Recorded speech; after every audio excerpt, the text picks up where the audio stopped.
Hey, awesome. Welcome, everyone. I'm so excited to be here chatting about past life regression as a tool for growth.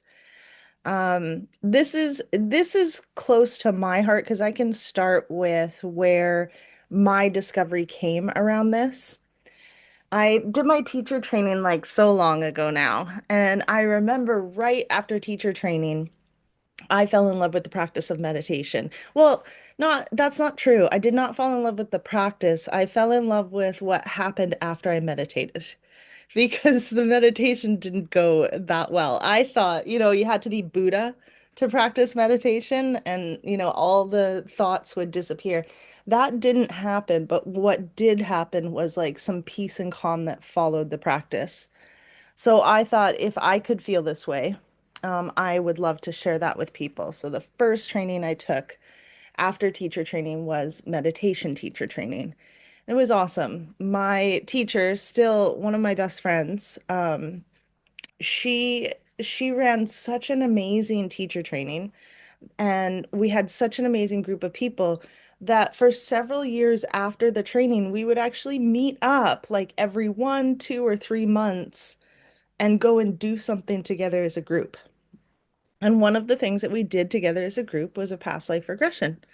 So I remember going, I was so excited. I thought, like, this is amazing. I'm a princess. Everybody, knows this already. We're gonna see this. It's gonna be like, I'm gonna be like Bruce Willis in The Sixth Sense. Like, I don't know if I'm alive or dead or like, I had these very high expectations. And we go, and the woman like lays us down and kind of explains what's going to happen. But I wasn't listening because I already knew what was going to happen.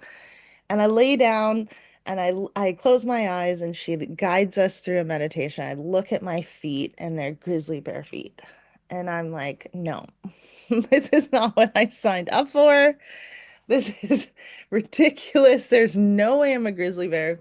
And I had this whole, I couldn't get out of it, no matter how hard I tried. This is where it was. It was kind of like almost like the whole time I was questioning, am I really seeing this? Is this for real? It was more like a daydream. And then at the very end, she asked a couple questions like, what's the purpose of this life? What's the lesson in this life? And what I realized as the lesson, not necessarily for that life, but for my life now, was that there was this in the regression, there was this like circuit that I did, and it was about 2 weeks. And I would go and I would scratch on trees and I would eat fish and berries, and I would like rub on trees. And I just did the same circuit over and over and over again the entire summer.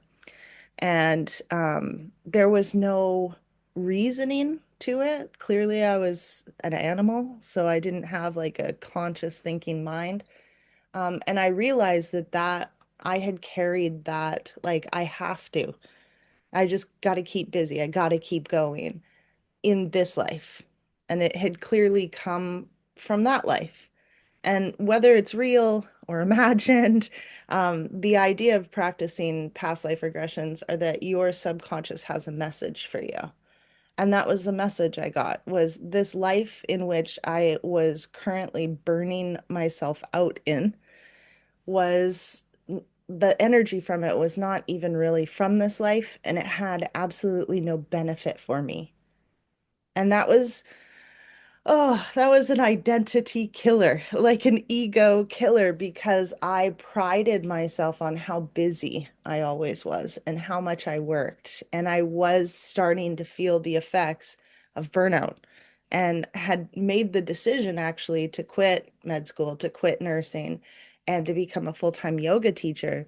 But I didn't know if I could make it happen. And this exact experience brought me to reality that, like, why would I keep going on this path? Even if I didn't make as much money as I did, in the direction I was headed, I was doing it for naught. And it was massive. And it helped to change the entire, trajectory of my life.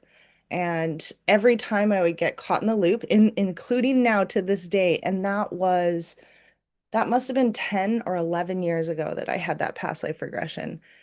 whenever I get caught in a loop, I try to catch myself and remind myself that I'm not a grizzly bear. And it's a great reminder of like, slow down. I'm not built to just like protect my circuit. Like there's a reason that I'm here and it's not that. So beyond that, there are many times that I've had many, many, many past life regressions, but I have led people through more. And the thing that continues to be so massive is not, I mean, the regression part pretty cool, but the coaching part at the end of the regression of like, why would you show yourself this?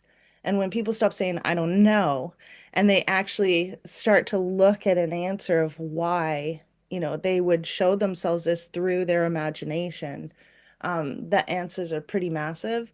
And I've watched so many people change the trajectory and course of their lives from a past life regression as well. So this is why I think it's a really beautiful tool, especially if it's something that resonates for someone for your own growth, because Dolores Cannon, who I'm trained by, always spoke about the fact that we bring or carry a lot of energies with us. So if you're afraid of something and it's irrational or you have no reason to be afraid of it, like drowning, and you've never even gone in the water because you're so afraid of drowning, that has come from a past life. There's actually a branch, and I believe it's either Stanford or Harvard, in which they have dedicated part of the school to studying past lives because they have children like born in Canada speaking Russian that have knowledge of this entire other life that's been lived. And there's no reason that they would know that or even know how to speak Russian, yet they do.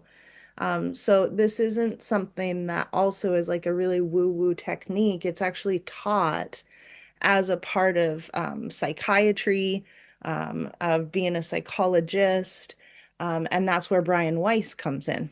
Brian Weiss is a psychiatrist turned past life regressor, where he himself did not believe in it, and he only used it as a tool because it kind of came up one time with a client that he was helping. And a lot of things happen. There's a book called Many Lives, Many Masters, I think. It's actually a short read, but it's a really good read in which it's like his story of how he came from totally like no, never to being a believer, and now that's all he does. So there's lots of like really interesting literature out there to read, but like for me, it's about the experiences that I have with people and sharing the insights that come from the subconscious. So there are, again, Dolores Cannon and her daughter have so many books that talk about like if you're a diabetic in this life, it could be related to the fact that, you've never found any sweetness in your last life. So kind of interesting, can be a little woo-woo. I love woo-woo in one way and then I don't in the other way because I'm also a very grounded person, right? I have a degree in science. So for me, I really need to be connecting these things instead of letting it be like part of the supernatural. Not that I'm denying it, but I'm just not like really that open to it. So to me, finding these practices to be based in science and help and how they support is really important to me to make it so that it is more tangible, it is more practical, and it really does work.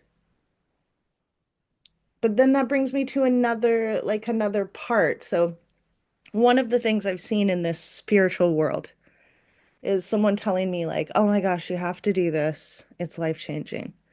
So I'm like, "Oh my gosh, I do." And then I go do it and nothing happens. So I just spent all this money, which is fine, on my own personal growth. And then I go, and then someone else tells me, "Oh my gosh, it's amazing. Yeah, it's life-changing. You have to do it." So I'm like, "Oh my gosh, I have to do it because I'm so broken," right? Like that's my mindset is I'm so broken. In order to heal, I have to do all of these things. And so then I go do this thing and nothing changes. I still have this mindset at the end that, oh my gosh, I'm broken and that didn't fix me. So I've done this a lot. And I remember finally speaking to someone, I think it was like maybe Vanessa Simpkins or something, like woman's empowerment coach. And she spoke about the fact that we often, we will experience something that could be life-changing for us. And then we'll be like, wow, that was amazing. Like, this will change your life. But what we do when we do that is we give power to one practice and we eliminate all the other practices that led us to that moment of doing that other thing that was kind of like a straw that broke the camel's back in a good way, I guess, in healing. And that one thing changed someone's life, but it wasn't. It was like everything that you've ever done in your whole entire life led you to this, and you've been working on it. And this was just the thing that helped a transition or a guide or so it's also maybe like not that thing. Because if I look back at my own life and I start to talk about where it began, I'm like, okay, I remember I started like a 30-day, like while I sleep, Louise Hay, change your life, kind of like night meditation. And I do remember that being impactful. But when I look back to that, I think about what was I doing before that that led me to be open to listen to Louise Hay at night for 30 days. Like there were constant things that were happening. What led me to take teacher training? What led me to practice yoga in the first place? Right? I was shopping one day and I found a video with Rodney Yee. And it was like power yoga, like so if I look back, there's this whole line of things that I did, choices that I made that eventually brought me to like, I can't even believe would I never would have I ever believed that I would be a nomadic yoga teacher when I was building my entire life to be a travel nurse. And then got burnt out of that and thought, well, I will be a doctor then. Like never did I ever see it then now here I am just kind of like, oh, well, why don't I go to Mexico? Oh, I'll go check out Nepal. Like I never imagined that, but every choice that I ever made brought me here. And the only reason I am here the way that I am is because of that medical background, right? Is because of like understanding if I couldn't have that connection of East and West, I probably would have written it off a long, long time ago and not even gone here. So there are many tools for growth. And I do think that first and foremost, we can recognize that we're not broken and then stop trying to fix ourselves. And that can be like really helpful. And then from there, like, yes, we talk a lot about trauma and we talk a lot about healing. Um, and I know like someone who was born, I mean, I was born in the 70s, right? Which can be crazy for some people to think about and then crazy for me to think about. But then also like my parents were born in the 50s. So it's not that crazy. But to have gone through a life in like the 80s in which it's so many traumas were formed by unconscious parenting, to the point of like then myself having children and carrying on some of those unconscious parenting techniques, but becoming a little more conscious. If I continue to look back, we're going back to the depression. My grandmother was in the depression. So we're going back to like, yeah, opening up and awakening as a society and a population of the world onto this level in which like I'm surprised because my daughter now has a daughter and she's talking about safe sleeping and she's got like all these monitors and she's got like all of these really amazing things that I never had access to as a baby and then I know my parents didn't even like have knowledge of. So I know that we're becoming more aware and we're becoming more conscious, and I love that. But I also find it like a pendulum swing to this level of so awakened that, now there's such things as public shaming on Facebook or Instagram or TikTok or whatever. That's like people make accounts in which they make a lot of money and have a lot of viewers where they can shame people in the gym for using equipment wrong, which is something I never had to face when I was younger. So it's pretty interesting that the more we dive into the parts of us for healing and releasing, the more anxiety there is in the world.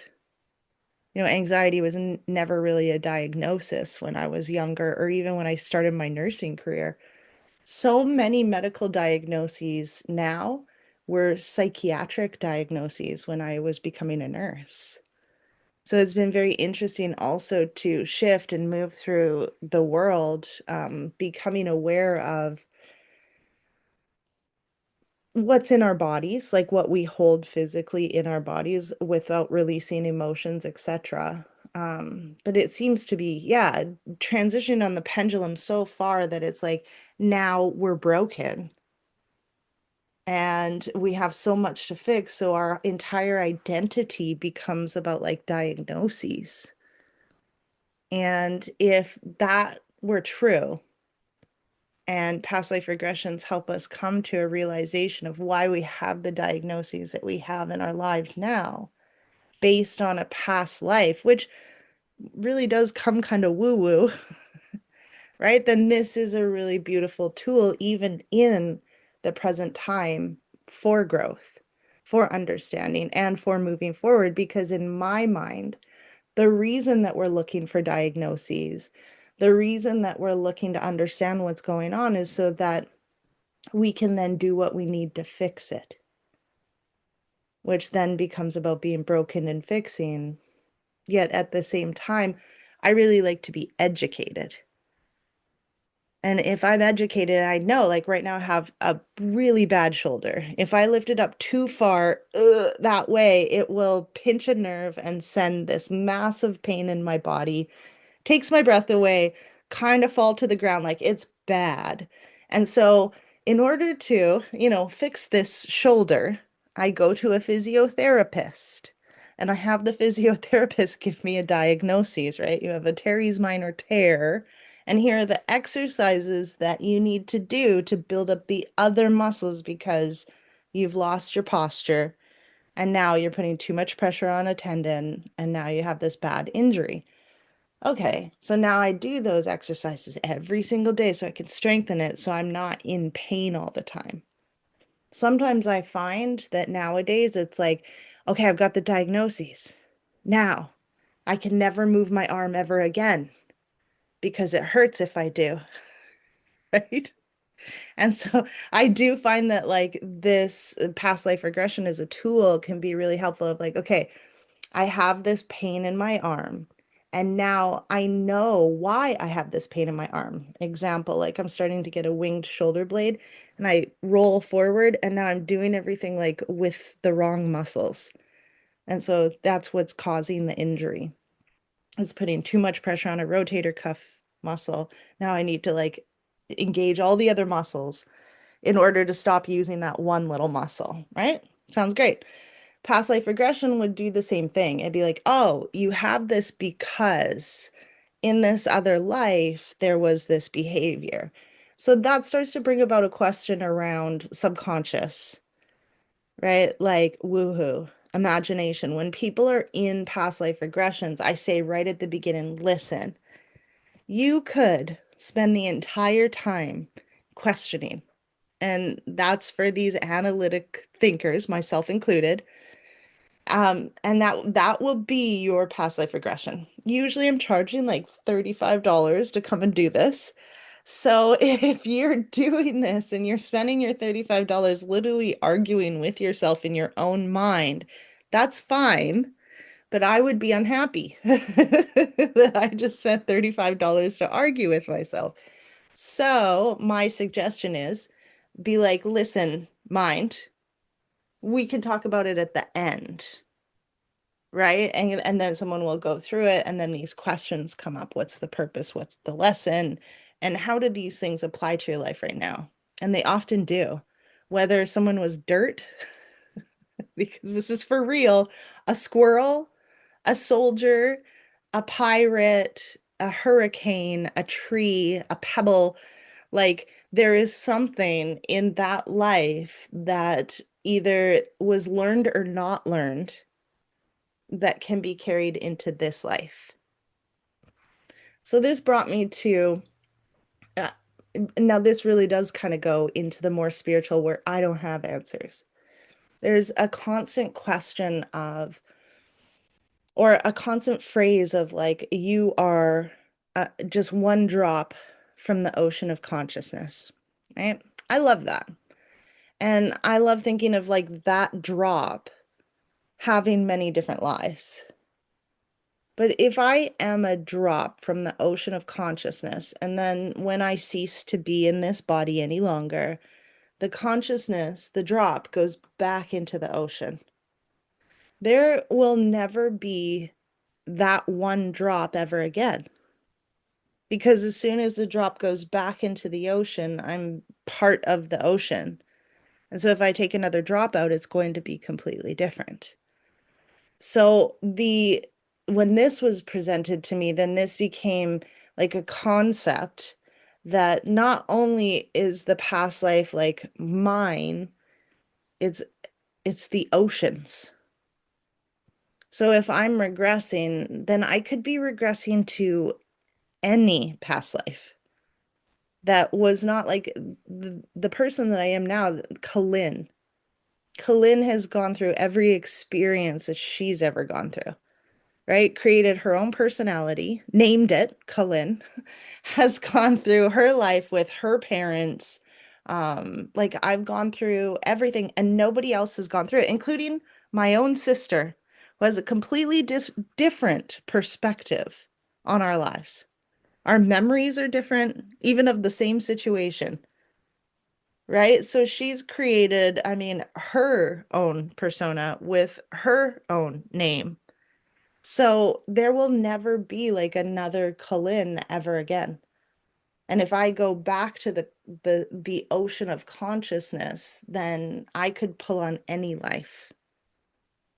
So that's where I go back to the subconscious of like, regardless of the reality of reincarnation, which is kind of backed up by science with like energy cannot be created nor destroyed, right? If you want to like kind of go down that route, then that means that I'll be pulling on whichever life I need in this moment to be supporting me to move forward because this is part of the whole hypnosis is, and none of this really matters. We're just using it to gain information to help us in this life right now, because that's all that matters.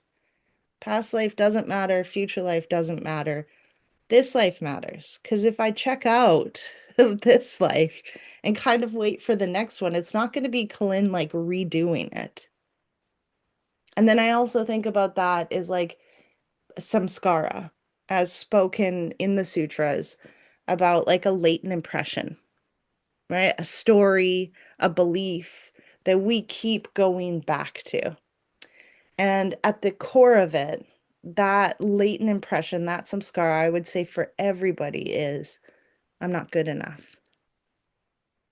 And if that latent impression, like the only way that we move from the continual reincarnation and coming back and suffering, basically, is by coming to like a net neutral, no karma, which seems almost impossible because we're always creating karma, whether good or bad. When we come to a place of like net neutral, which is then where we hit samadhi, that means that we have to believe that we are enough. That's where we have to get to, and then move from a place of self-love, but also selfless service, which also then I mean, I could go down a whole nother rant hole of is there ever truly selfless service if we're always just trying to find samadhi, but I won't. Of this, like, if our latent impressions are so strong that we will literally reincarnate over and over and over and over again and look at every angle of I am not enough.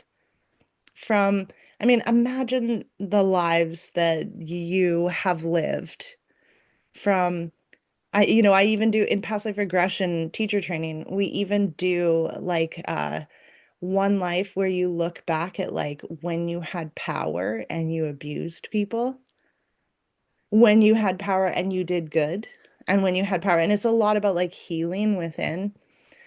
And I think about that and well, I've done it and I've thought of I've like had those lives come to me where I've been like not a nice person at all. And then lives when I've been like everything, like Mother Teresa kind of life. And I do find that amazing that our samskara can be so strong that I am not enough, that I will live, I don't even know, thousands, millions of lives to look at I'm not enough from every possible angle that I could, of like thinking I'm more than enough. And then like, living homeless on a street, like, yeah. So anyways, I feel like that's good for a rant, and kind of giving enough like insight to look into how it could be helpful, from my perspective without questions. But I thought I would open up to see if there's anything that you thought comes up in what I'm talking about, or any kind of conversation or anything that you'd like to get in on.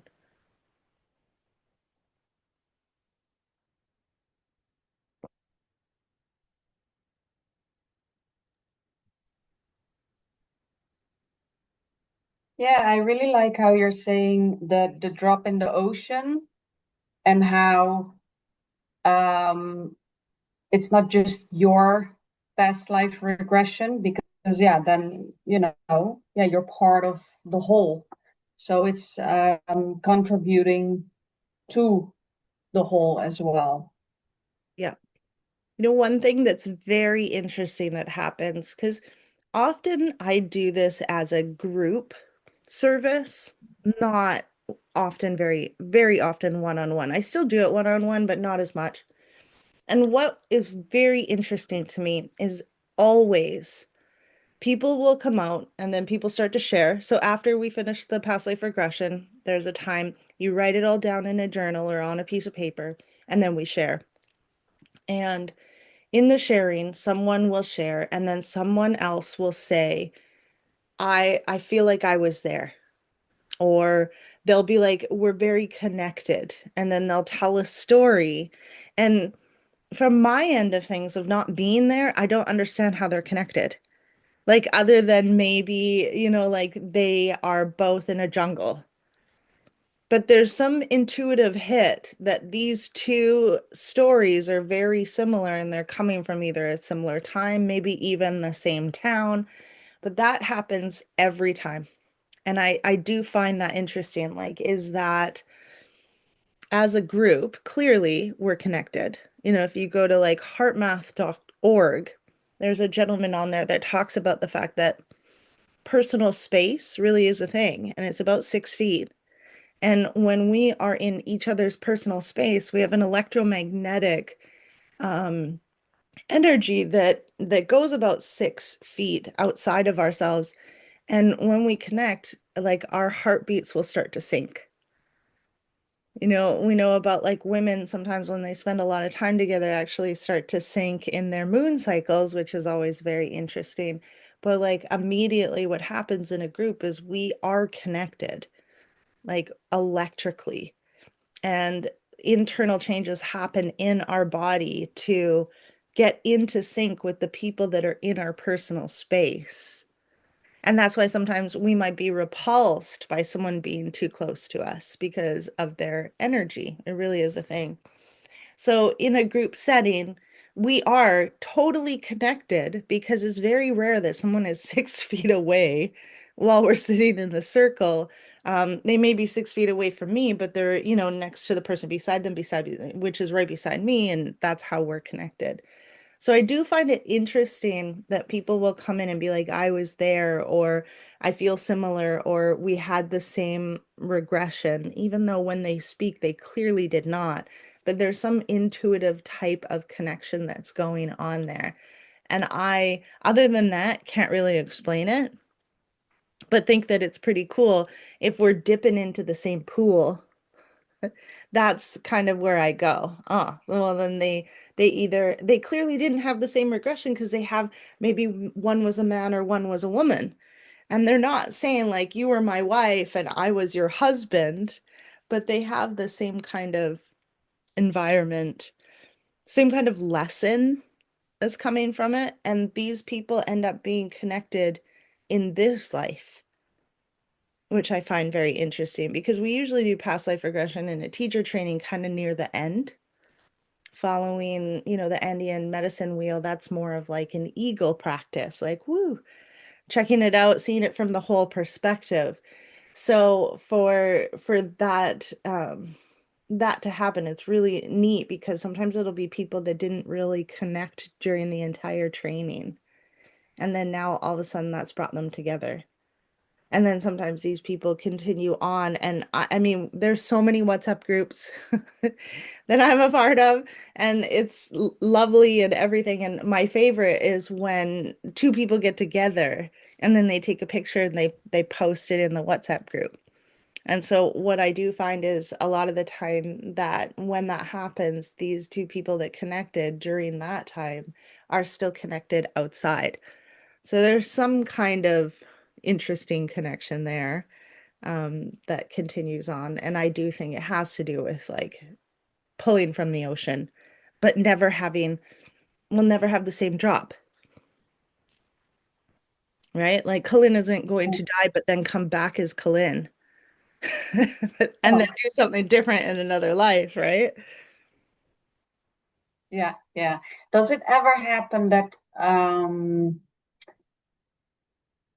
people feel more shame, guilt, burdened by all of a sudden realizing, oh, maybe in past lives I did this and this and that, and then kind of feeling like, oh, in this life I have to make up for that, but then maybe that's like there will never be enough making up for.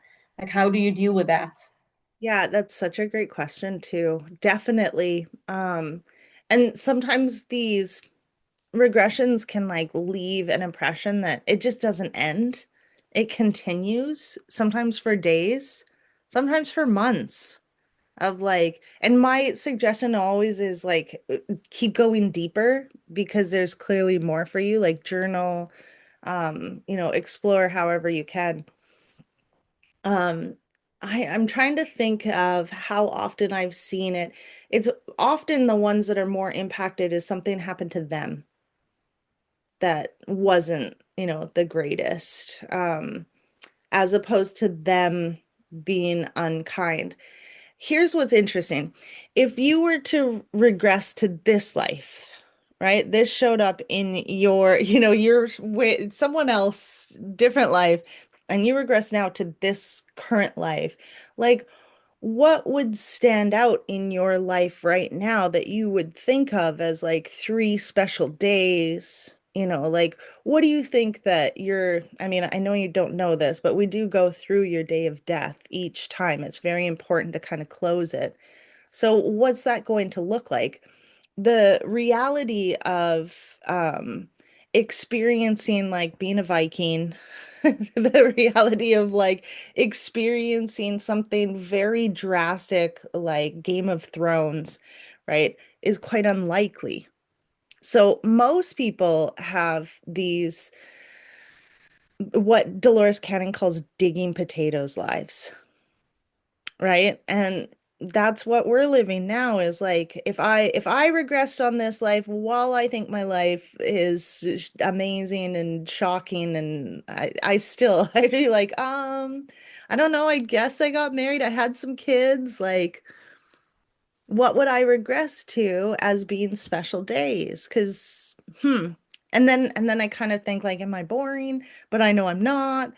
What does digging potatoes mean? So most people have these experiences that aren't very dramatic. But there have been some people, and like I said, most of those people are more like a victim of the situation. But then again, like I was saying, there's this one regression that I consistently do where it has you look at like a time where you had power and you abused it. So what I'm getting is your question is like that. If you have that life, does that stick with you like after? And you know what? To be honest, like it hasn't really from anybody that's like come back to me. One of the things that I think is really important in offering a service like that is that I know it doesn't just end Great. Now we're done the regression. Thanks, everyone. Bye. And we're done. Right? And I don't also think it's very cool to be like, also, I offer coaching sessions for $897 per hour. So if you're having any issues, just, sign up here. Like, that's not great support for someone after they've gone through something. So I think it's really important if we're offering this that there's a line of communication that if people continue to be bothered, that they can reach out, get supported, because I'm the one that took them to a wound. And so I think it's very important that I at least help to like cover that wound with a bandage or something, or like clean it out. So I do leave it open. And as mentioned, really the ones that I get is a situation in which like the person has had like a very violent death. That seems to be like, or someone that has had that experience where they are like Bruce Willis and they don't know the difference between one person I remember. It was probably the most vivid I've ever had anybody explain. And she was like literally like a different being. She was on a water planet. She was very tall. She was like blue. They like kind of ate, drank water. Like it was very, very interesting. But when she came out, she was almost having a panic attack because she was coming out and it was so vivid that she went there and then all of a sudden came back to the reality of like, oh wait, like I am Logan and I am a human. Like what just happened? And that had carried on because it was so vivid and so real. So we did spend, and that was at a teacher training. So we did spend like several days talking about how it really like kind of affected her to her core. I think that you can remove yourself. When we get to the day of the death, I always say like if anything bothers you, just like zoom out, like you're watching a screen. So I think that it can be a little bit easier to do that when we're the mean people. Right? Like I was a king. There's been many people that have been kings or queens and like their people have died of starvation because and here they are sitting on, all the crops. Like there have been those situations, but I think it's easier to play that out like a movie because we're so exposed to horror nowadays and it's almost normal. So I like the question. I like it brings up a lot of, this is interesting. And why is it that we can more relate to victimhood or survival than take like to me that would be like taking I don't know if it's responsibility because it's a past life regression. Like am I still 100% sold on that really was me in another life? I don't know. Well, what I am sold on is my subconscious has something to say to me.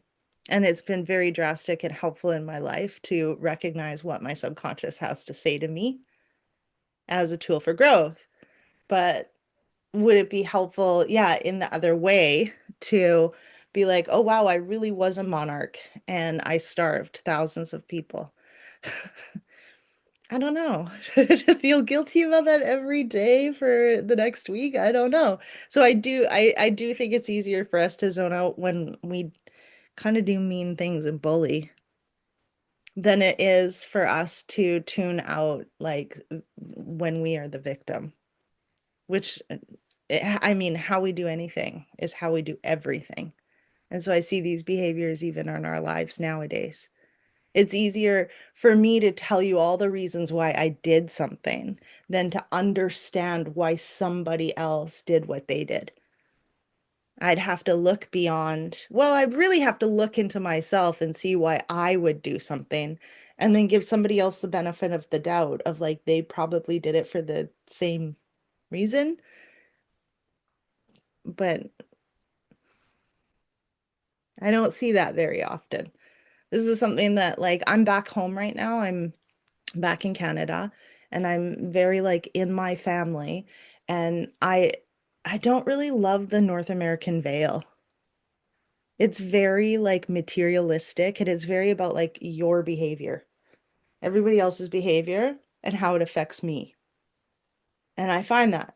And I find that like if you don't change your behavior, then you kind of suck. The only way I'm going to forgive you is if you change your behavior for me because I don't like it. And I think it's a very sad, miserable way to live, is constantly looking at everybody else, picking them apart, and telling them that they need to change in order to get any love from me. Instead of just giving everybody the benefit of the doubt because I know I'm not perfect. And I know I don't always show up great. So, maybe that person's tired too, or, maybe that person had a bad day. So, yeah, that was kind of a rant, but I think we all know that I love to just rant. A 3-hour answer for a very simple question. You're welcome.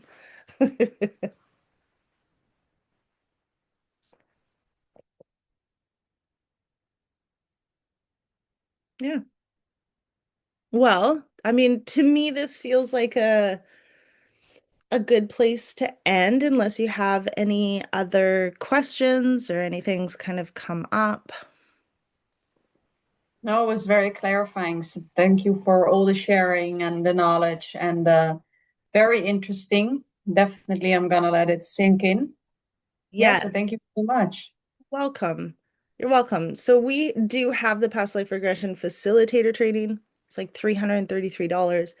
The point of it is not necessarily to do this, to offer it, because I mean, well, that is part of the point. And I really do believe that more people that are offering this, it's like it's a way to have people have like a lived experience of change and shifting and growth.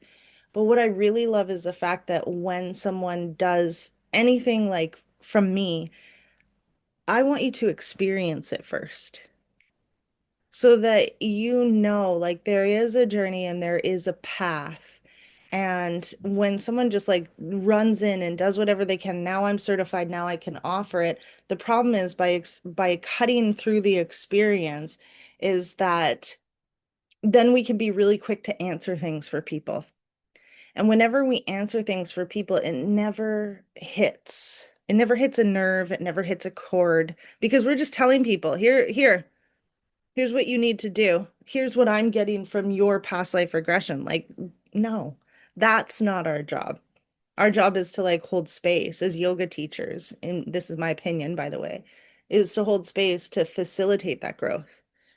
And so I do, and it's in the program of like I have these agreements in which like I don't know isn't an answer that I accept from anyone as my student, because you know better than anyone else what you need, what your next step is, or what that life meant to you now as you sit in this life.